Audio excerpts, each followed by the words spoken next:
Nagpositibo sa COVID-19 ang usa ka pari sa Tanjay City, Negros Oriental. Ang 43 anyos nga clergy sa Tanjay Parish Church nga taga Barangay Poblasyon 2, Tanjay City, naka-close contact sa taong una nang nagpositibo sa COVID-19.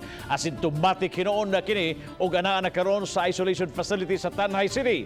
Subay sa nagkadaghang kaso sa COVID-19 sa syudad, tulo ka mga barangay na ang gi-lockdown.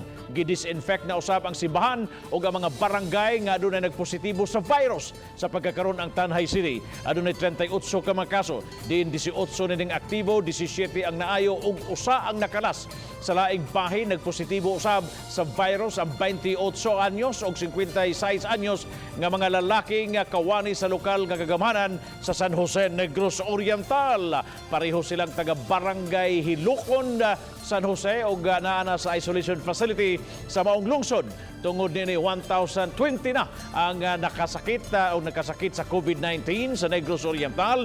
Diin 810 ang total recoveries, 180 ang active cases ug 30 ang nakabsan sa ilang mga kinabuhi.